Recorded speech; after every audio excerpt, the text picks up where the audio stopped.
I'd like to welcome you back to this study of the book of Galatians. Today we're in Galatians, the second chapter, verse number 18. Now today I'm faced, actually probably for the next several days, faced with an undaunting task of explaining to you the purpose of the law. Let me just say it this way. The way that you make headway going down the road, or we'll just say the road of life, is to stay out of the two ditches that are on both sides. You know, if I'm driving down the road into our studio today and I decided to just go down into a ditch, you know what? I probably wouldn't be here yet. In fact, I know I wouldn't be here yet. Why? Because ditches are made to retain things, not to transport things. Believers, you need to listen to me. If you don't properly understand the law and its purpose in your life as a believer, you're going to end up in one ditch or the other. Now, let me just say this. One of the ditches is that the law governs your life and that you're constantly burdened by the law. You know, I was raised in a home where we couldn't do things on Sunday. We couldn't do this. We couldn't do that. We couldn't do this. We didn't talk much about our relationship with Jesus, but we knew the law. We were in one ditch. But now what happens is many times people that are in one ditch, and then they jump out on the road and they overcorrect and they go down into the other ditch that says, I can do anything. I can do whatever I want. I can do whatever pleases me. It doesn't make any difference. I am not under the law. I recently heard of a pastor that had to correct one of his church members because his kids were running like wild men through the children's church. And the man just looked at him. He says, well, I'm not under the law. He had no concept of the law whatsoever. What is the purpose of the law in the life of a believer? Now, let me just say this before we go on. Jesus didn't come to abolish the law.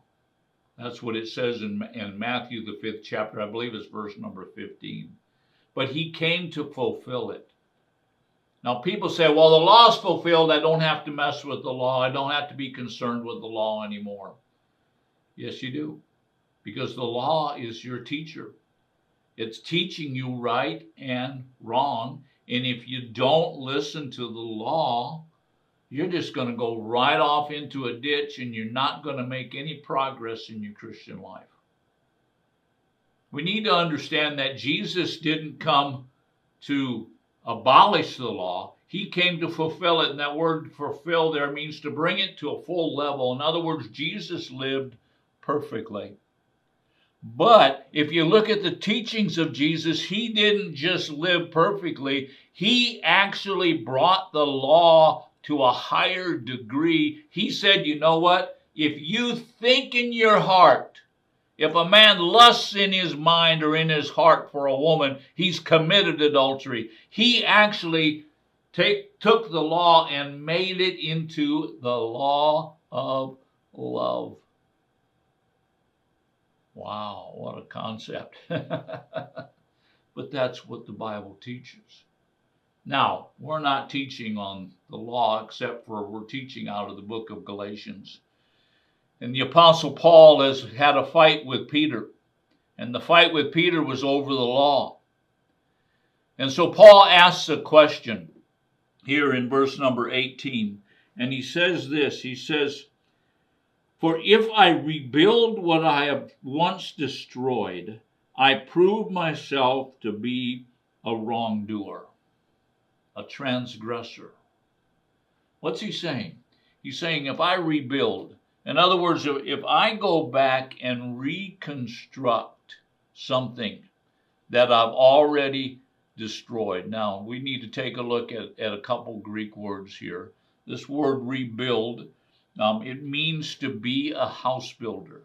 In other words, if I go back and I'm building again something, and I'm building again something that I have destroyed. And now this word destroyed, I really don't like the way the New American Standard translates this, because it really means to loosen the bonds of something. The Greek word katalo, and it means to loosen the bonds. It means to loosen down or release. You see, what the Apostle Paul is talking about is a release from the law as far as justification is concerned. Paul's saying, I can't go back. I can't go backwards now and say, well, yeah, you're a believer, but you need to continue to do what the law says in order to be pleasing to God, in order to be justified. In order to be righteous, you need to do what the law is saying.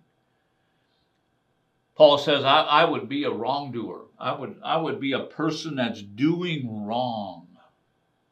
It would be wrong for me to go backward. And so the Apostle Paul is telling us that he was a person who was under the law. He was a Pharisee. I mean, he has spent a large portion of his life serving the law. He was blameless. He said, I was blameless. As to the law, I was blameless. In other words, I kept the law. And then he said, I got loose from the law. I destroyed it, is the word here in the New American Standard Version. I destroyed the law. It actually means I got loosened from the law. And then he said, you know what? It would be absolutely wrong for me to go back to the law, for me to rebuild the law in my life. It didn't mean that Paul was saying you can go ahead and be lawless. And we're going to look at that tomorrow, the purpose of the law. But what we need to understand, that we as Christians are not justified. We are not made righteous before God because we keep the law. We are made righteous before God because of our faith in what Jesus did for us on the cross. Now, we're just getting started, and my time is up for today. Thank you for watching us. God bless you. Join us again tomorrow.